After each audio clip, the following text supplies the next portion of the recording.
Didik 2 Jun bersama saya Mimi Azira Abdullah. Assalamualaikum dan salam sejahtera. Kementerian Pendidikan KPM memutuskan ujian pentaksiran tingkatan 3 PT3 dimansuhkan mulai tahun ini. Perkara itu dimaklumkan Menteri Kanan Pendidikan Datuk Dr. Razzie Jidin pada sidang media khas hari ini. Keputusan itu dibuat kementerian untuk memberi ruang yang lebih luas dalam membina kemenjadian murid tanpa memberi tekanan kepada mereka. Kita laksanakan sesi libat urus bersama dengan PIBG, bersama dengan guru-guru, pentadbir sekolah, ibu bapa dan juga pihak-pihak stakeholders yang berkaitan. Nah, dalam konteks ini, salah satu kekuatan utama, ya, jika kita lihat pelaksanaan PT3 sebelum ini, pelaksanaan PT3 sebelum ini memang telah dilaksanakan di sekolah. Maknanya sebelum ini memang guru buat soalan yang diambil daripada pihak lembaga peperiksaan, dibina di sekolah, dibuat di sekolah. Itu peringkat PT3. Dan kita lihat bahawa peperiksaan ini adalah bentuk di peringkat akhir. Murid dah habis tingkatan 3. Mana dah selesai nak naik tingkatan 4, buat persediaan untuk tingkatan 5 dan SPM. Oleh yang demikian, bila kita jelaskan kepada ibu bapa, guru-guru, mereka melihat bahawa pendekatan yang digunakan ini, ianya bukan satu peperiksaan yang high stake, ya. Kerana PT3 itu sendiri dilihat sebagai high stake. Kita kata kita bina murid ini. Kita bina anak-anak ini. Let's build them together. Tapi kita tak nak tekan mereka. Ujian pentaksiran tingkatan 3 PT3 diperkenal pada 2014 menggantikan peperiksaan berpusat awam penilaian menengah rendah PMR. Bagaimanapun ia tidak dilaksanakan pada tahun 2020 dan 2021 kerana pandemik COVID-19. Seiring dengan pengumuman itu, KPM mengumumkan penambahbaikan pentaksiran berasaskan sekolah PBS yang akan memberi tumpuan kepada 3 komponen utama iaitu pentaksiran bilik darjah PBD, pentaksiran aktiviti jasmani sukan dan co-curriculum PAJSK serta pentaksiran psikometrik PPSI. Bagi pelajar yang ingin memohon untuk kemasukan ke sekolah khusus, mereka perlu menduduki ujian khusus PKSK seperti yang digunakan KPM bermula tahun 2020 yang lalu.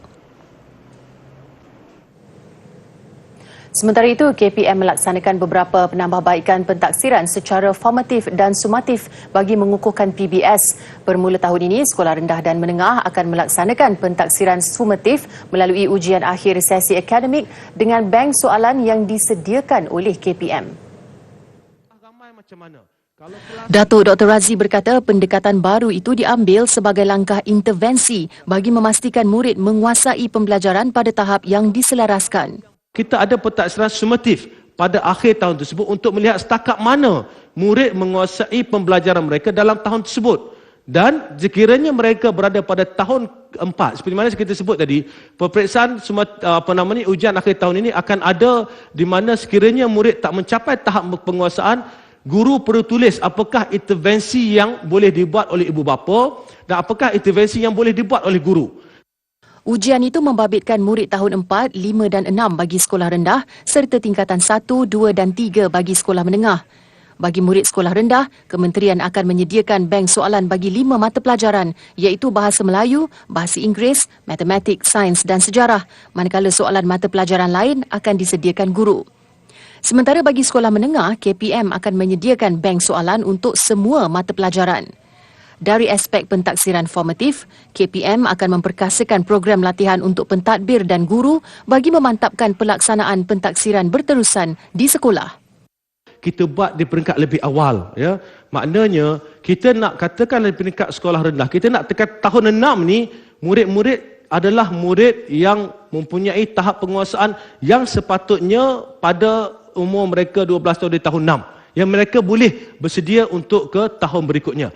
Jadi jika sebelum ini kita hanya buat peperiksaan UPSR sebagai contoh, dia dah lambat dah. Kita dapat keputusan, intervensi dah tak boleh nak buat kerana murid ini akan masuk ke sekolah menengah. Pelaksanaan pentaksiran sumatif atau ujian akhir sesi akademik bagi murid tahun 4, 5 dan 6 serta pelajar tingkatan 1, 2 dan 3 akan dilaksanakan mulai sesi 2022-2023. Pelaporan akhir sesi akademik menggunakan format baru akan mula dilaksanakan pada sesi akademik 2022-2023 sementara pelaporan pertengahan pula bermula 2023-2024. Kuis ASEAN Kebangsaan kembali lagi dan kali ini terbuka kepada semua peringkat usia. Kuis anjuran Jabatan Penerangan yang berlangsung hingga 30 Jun itu menawarkan hadiah berjumlah RM19,000. Memasuki edisi ke-10, Kuis ASEAN menawarkan dua kategori iaitu murid sekolah dan kategori terbuka. Kuis ASEAN membawa objektif meningkatkan tahap pengetahuan dan kesedaran mengenai hal ehwal ASEAN dalam kalangan peserta. Kuis mengandungi 3 tahap dan peserta yang berjaya melepasi tahap pertama serta kedua akan menerima sijil. Sementara untuk tahap 3, soalan perlu dijawab selama 30 minit dan hanya 3 kali cubaan dibenarkan untuk menjawab. Lebih menarik, pemenang akan terpilih untuk mewakili negara menyertai kuis ASEAN peringkat rantau di Myanmar. Maklumat lanjut untuk menyertai kuis seperti yang tertera. Penguasaan ilmu teknologi baru seperti Internet of Things (IoT), robotik dan mekatronik merupakan asas dalam mendepani cabaran revolusi industri 4.0. Ke arah itu, Politeknik Nilai mengambil inisiatif melaksanakan usaha mencungkil bakat pelajar dari sekolah berdekatan dengan menganjurkan Hari STEM Robotik. Menurut Pengarah Politeknik Nilai, Wan Zulkifli Wan Zakaria, usaha yang julung kali diadakan itu bertujuan memberi pendedahan awal tentang luasnya dunia teknologi masa depan. Ia sekaligus dapat mencungkil bakat dan kemahiran calon yang berpotensi untuk ditawarkan ke program akademik peringkat diploma, khususnya di Politeknik Nilai, terutama bidang kejuruteraan mekanikal dan mekatronik. Jadi kalau kita lihat, hari ini kita bercerita robotik, maknanya cukup signifikan kepada anak pelajar yang berada di menengah ini mengenali dunia mekatronik, dunia robotik, dunia Internet of Things. Jadi kalau kata-kata anak-anak pelajar tak perlu, itu satu kesilapan besar. Mereka sepatutnya didedahkan di peringkat prasekolah lagi. Kalau kita lihat di China khususnya, silibus asas pada mereka adalah tentang mencipta alat-alat elektronik. Dan setiap ciptaan mereka akan diambil oleh industri untuk dikomersialkan. Antara pengisiannya ialah kem robotik, pameran akademik, lawatan kampus, sesi perkongsian pengalaman dan pertandingan robotik. Peserta terdiri daripada pelajar sekolah menengah dari SMK Felda Sri Sendayan dan SMK Bandar Anstek nyata teruja menerokai pengalaman baru, apatah lagi ia berkaitan mata pelajaran yang diajar di sekolah. Kita hantar menengah rendah untuk cuba benda baru dan dalam silibus mata pelajaran diorang pun ada benda-benda ni. So kita fokuskan pada diorang lah benda yang baru dan moga lepas ni diorang akan lebih fahamlah apa yang diorang belajar di sekolah. Kenapa reka bentuk tu diajar di sekolah. Sebab dalam tajuk reka bentuk silibus form 3 memang ada mekatronik. Jadi peluang untuk diorang lah lebih awal mengenai. Contohnya macam saya pelajar ASK, jadi saya tahu pasal coding, pasal cara-cara nak pasang robot tu, bahan-bahan dia nak buat robot tu, jadi saya tahulah.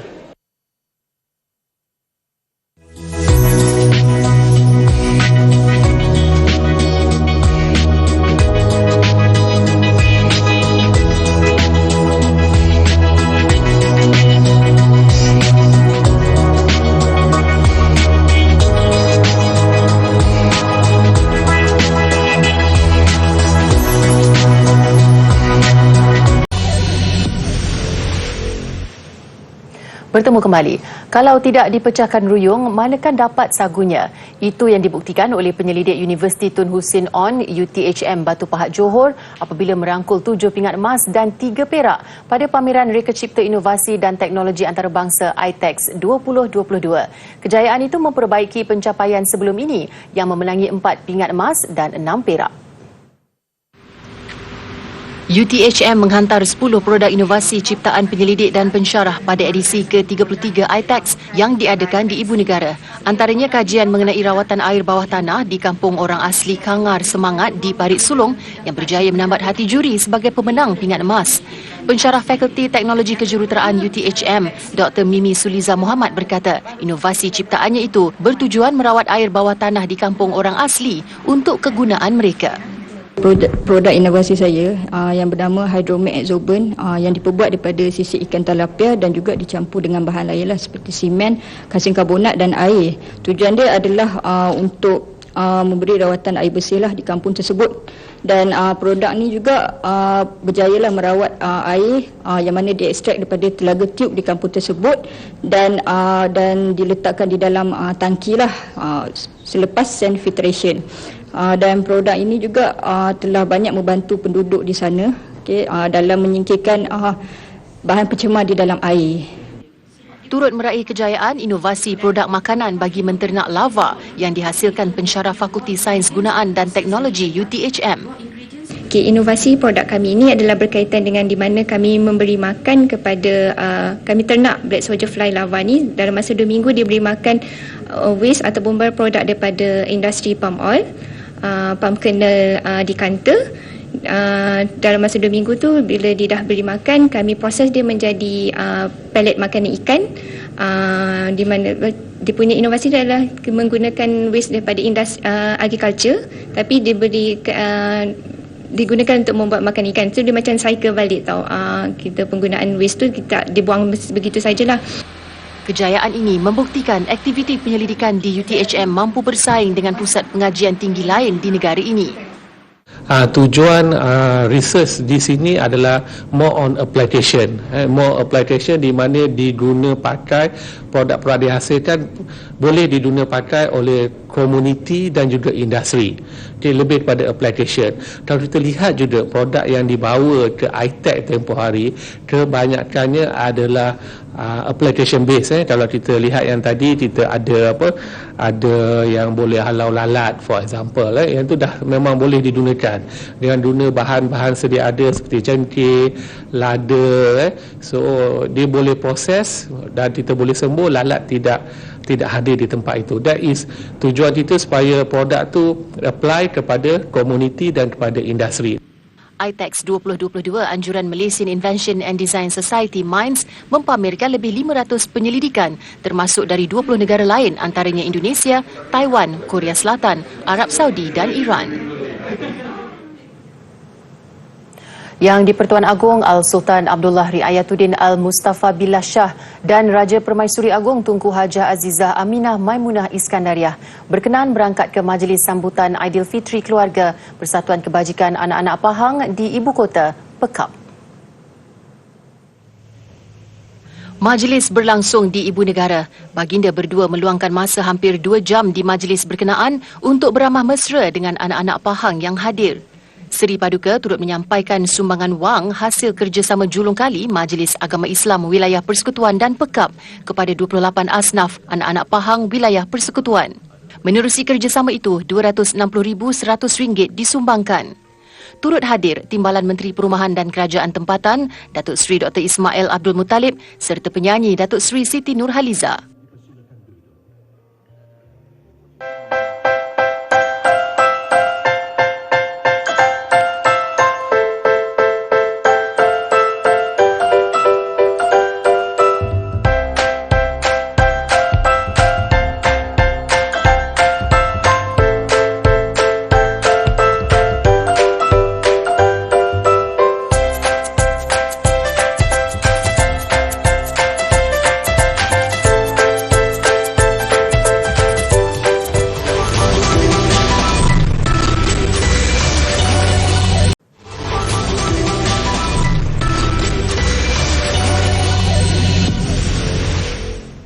Masih bersama Buletin Didik. Penyelidik Australia mendakwa menemui kawasan tumbuhan rumput laut terbesar di dunia. Rumput itu ditemui oleh pasukan penyelidik dari Universiti Flinders di Australia Selatan dan Universiti Australia Barat. Mengikut kajian mereka, rumput laut itu ditemui di Teluk Shark Barat Australia, membabitkan kawasan sepanjang 180 km. Mereka menganggarkan ia berusia sekurang-kurangnya 4,500 tahun. Ahli ekologi Universiti Flinders, Martin Breed berkata, mereka muskil bagaimana rumput laut itu boleh terus hidup dengan subur. Beliau menjelaskan selepas kajian lanjut, penyelidik mendapati tumbuhan itu adalah daripada jenis polyploid, iaitu organisma yang mempunyai kromosom berbilang seperti triploid dan tetraploid. Pihaknya juga yakin rumput laut itu akan terus membiak jika dibiarkan tanpa gangguan. Menurut Wikipedia, terdapat kira-kira 60 spesies rumput laut di seluruh dunia. Ia tumbuh merimbun di dasar laut dan turut berfungsi sebagai penyerap karbon. Susulan pertemuan BTS dengan Joe Biden semalam, Presiden Amerika Syarikat itu mengucapkan terima kasih kepada kumpulan K-pop itu. Menerusi ciapan di Twitter, Biden menyatakan penghargaannya terhadap usaha BTS meningkatkan kesedaran tentang jenayah kebencian anti-Asia dan diskriminasi. Malah beliau mahu berkongsi lebih banyak tentang pertemuan mereka itu dalam masa terdekat. It's an honor to meet you, Mr. President. BTS hadir di White House untuk membincangkan isu representasi Asia serta jenayah kebencian bersama Presiden Amerika Syarikat itu. People care a lot about what you say, and what you're doing is good for all people. It's not just your great talent, it's the message you're communicating. It matters. Kumpulan 7 anggota itu juga sempat tampil pada sidang media ringkas bersama Setiausaha Akbar Karine Jean-Pierre.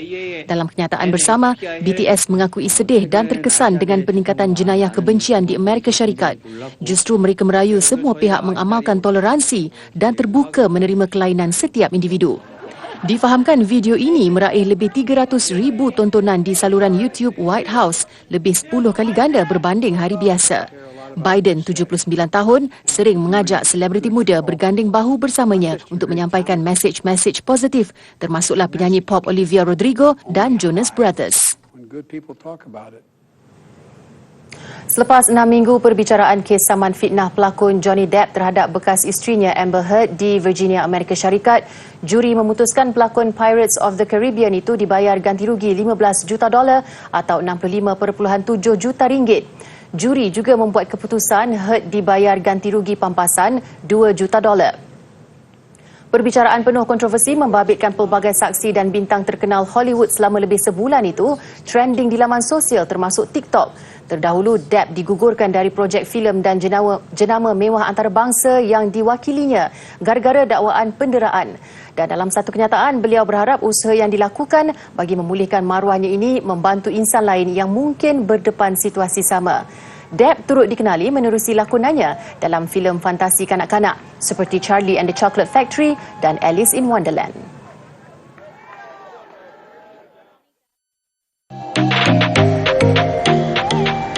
Hai adik-adik, hari ini cikgu akan tunjukkan satu faktor yang mempengaruhi saiz bayang-bayang.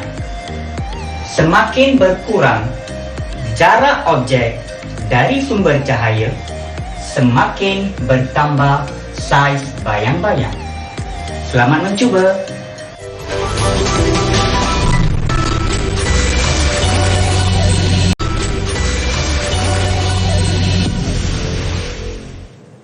Sukan, kejayaan menewaskan Hong Kong 2-0 pada perlawanan persahabatan antarabangsa semalam wajar menyemarakkan semangat Harimau Melaya menjelang kempen kelayakan Piala Asia. Cuma tinggal 6 hari lagi sebelum Malaysia turun semula ke gelanggang berdepan Turkmenistan pada kelayakan Piala Asia. Hampir 20,000 penyokong membanjiri Stadium Nasional Bukit Jalil menyaksikan perlawanan kedua aksi persahabatan antarabangsa Tier 1 antara Malaysia dengan Hong Kong. Rata-rata mereka amat bersemangat, apatah lagi kerana Harimau Melaya baru saja menewaskan Brunei 4-0 Jumaat lalu. Usaha berterusan skuad kebangsaan akhirnya berhasil pada minit ke-31 menerusi sepakan penalti Safawi Rashid susulan terjahan keras benteng lawan Fung Hing Wah terhadap Akia Rashid.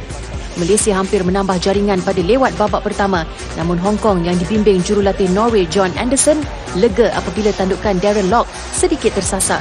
Selepas rehat, anak buah Kim Pan-gon meneruskan asakan. Keadaan ketara khususnya melalui kelincahan yang dipamerkan Arif Aiman. Kemasukan beberapa pemain gantian mempertahankan rentak serangan skuad kebangsaan. Namun minit ke-89, Malaysia berjaya juga menambah gol. Ia susulan sepakan percuma Safiq Rahim yang tertampan benteng lawan sehingga mengelirukan penjaga gol. Malaysia menang 2-0. Hasrat skuad hoki lelaki kebangsaan merangkul kejuaraan Piala Asia buat kali pertama dalam sejarah tidak kesampaian apabila tewas 1-2 kepada Korea Selatan pada aksi final semalam.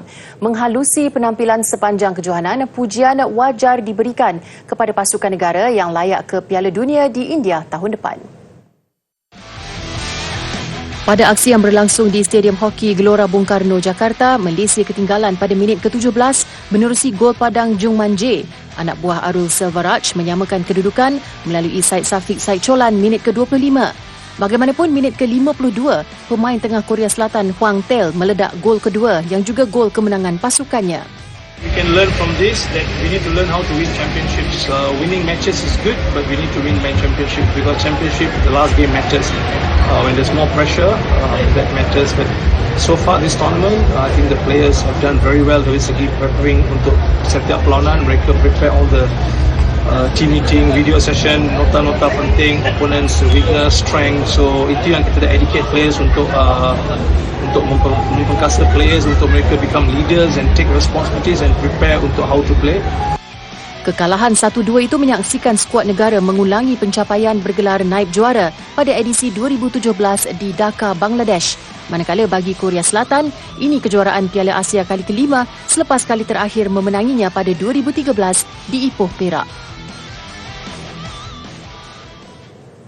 Yang di-Pertuan Agong Al-Sultan Abdullah Riayatuddin Al-Mustafa Billah Shah dan Raja Permaisuri Agong Tunku Azizah Aminah Maimunah Iskandariah berkenan merasmikan Nicole David Organisation NDO tengah hari tadi. NDO yang diasaskan oleh bekas Ratu Squash Negara Datuk Nicole Ann David membuka ruang kepada kanak-kanak khususnya daripada keluarga golongan B40 untuk memperkasakan sukan squash di Malaysia. Keberangkatan tiba baginda berdua disambut oleh Menteri Belia dan Sukan, Datuk Seri Ahmad Faizal Azumu, Datuk Nicole dan bekas pemain squash dari Colombia Mariana de Reyes selaku pengasas bersama NDO. Program squash yang direka Datuk Nicole selaku ketua jurulatih itu akan menumpukan aspek pembangunan kanak-kanak melalui kelas dan modul yang disediakan serta berpeluang menyertai pertandingan dan kejohanan peringkat kebangsaan. Selain itu, NDO berperanan untuk membina masa depan yang positif melalui latihan squash dan tutorial bahasa Inggeris secara bersubsidi untuk kanak-kanak daripada keluarga berpendapatan rendah dan sederhana berumur antara 8 hingga 12 tahun. Kami harapkan semua murid-murid dari seluruh 4 sekolah di sekeliling Bukit Jalil dan Sri Petaling akan datang sini untuk mendapat exposure kepada squash dan juga English kerana dan dengan fun learning. 54 pelajar telah mendaftar, membabitkan 6 tenaga pengajar dengan Datuk Nicole memberi tumpuan aspek latihan manakala Mariana akan mengendalikan kelas bahasa Inggeris. Baiklah, tarikan terbaru di Pekan Dolny Morava, Republik Czech mengakhiri buletin didik. Jambatan gantung sepanjang 721 meter dan 95 meter tinggi ini terletak antara dua puncak gunung. Saya Mimi Azira Abdullah, salam hormat dan kita jumpa lagi.